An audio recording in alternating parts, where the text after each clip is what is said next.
Я купил и протестировал около 300 Bluetooth наушников. И все их я хотел подключить к стационарному компьютеру через нормальный Bluetooth модуль с поддержкой топовых кодеков. Их не было, пока не появился FIE BTA30. Дальность устойчивой передачи аудиосигнала до 20 метров в помещении с несколькими стенами. При этом не на бумаге, а на практике. Поддержка всех современных аудиокодеков беспроводной передачи звука. SBC, AAC, aptX, aptX Low Latency, aptX HD и LDAC. 3 режима работы со звуком, цветовые подсказки используемого аудиокодека на борту, встроенный ЦАП приличного качества, но это больше бонусная функция, апслэмпинг исходящего аудиосигнала до 24 бит 192 кГц. Единственный имеющий на данный момент в продаже Bluetooth передатчик с поддержкой кодека LDAC. Большое количество разных интерфейсов для входа и вывода звука. Хотя по мне этот первый блин однозначно комом. Слишком много но. Сейчас с вами обсудим. Tube 724, всем привет, вы на канале Польза.нет, меня зовут Саня. Минимум 5 обзоров в неделю я выгружаю, ежемесячно разыгрываю 5 Mi Band 5 серии за лайк, подписку и комментарий к любому видео. Условия конкурса, в которых под конец месяца всегда много, и мои контакты в описании. В прикрепе мой телеграм-канал с промокодами на Алиэкспрессе. Все розыгрыши 30 числа каждого месяца на стриме. А сегодня я расскажу вам о трансмиттере FIE BTA30 Hi-Fi Bluetooth Audio Receiver and Transmitter. На пальцах.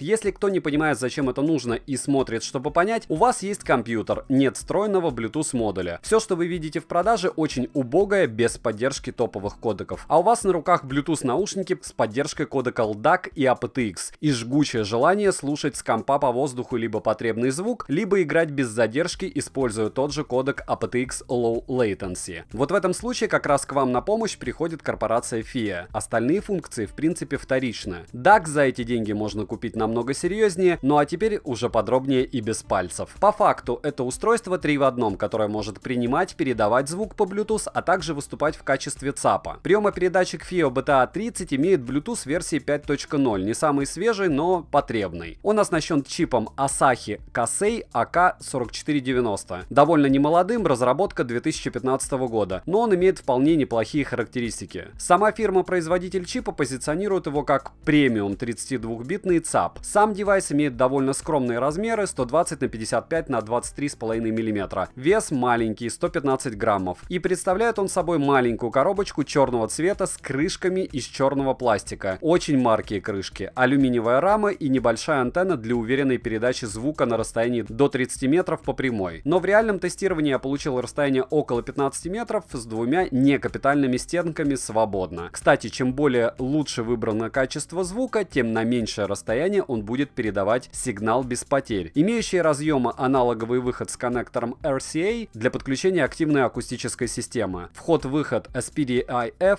коаксиальный разъем, работающий как на прием, так и на передачу. Разъем для подключения внешней антенны и универсальный разъем питания USB Type-C для подключения питания и для связи с компьютером. Через него тоже можно передавать сигнал. На передней панели декодера расположена кнопка включения, кнопка для спаривания ваших Bluetooth устройств с приемником и трехпозиционный переключатель режимов работы Bluetooth, прием Bluetooth, передача и собственный режим ЦАПа, плюс ручка регулировки громкости. Переключатель режимов не имеет фиксированных промежуточных значений, и пользователю приходится какое-то время приноравливаться к положению переключателя, это не особо удобно. Также есть особенность, что при передаче с входа USB громкость не регулируется физической ручкой. Это крайне неприятный факт, который я обнаружил, подключив декодер к входу USB компьютера. Существует несколько вариантов применения декодера. Первое — это трансляция на беспроводные наушники или колонки звука, передаваемого с телевизора, игровой приставки или других источников, подключив к ним декодер по входу USB, коаксиалу или оптическому кабелю SPDIF. Второе — это прием декодером сигнала со смартфона, плеера или другого источника звука по проводному каналу и передача звука в форматах высокой четкости с помощью кодеков LDAC, aptX, aptX HD и aptX Low Latency по Bluetooth на наушники или колонки. И третье назначение декодера — это преобразование цифрового сигнала с различных устройств и передача его в аналоговом виде на активную акустику. Я увидел у данного декодера немного другие виды применения. Первое, что я попробовал, это подключить его к ПК и передавать с компа музыку на беспроводные наушники. Тут меня ждал целый ряд неприятных сюрпризов, хотя драйвера на декодер устанавливались автоматически, но их в принципе можно скачать еще с официального сайта. Про первый я уже рассказал, это отсутствие реакции ПК на попытки изменения громкости. То есть если у вас в наушниках есть кнопки регулировки громкости, вам повезло. С системными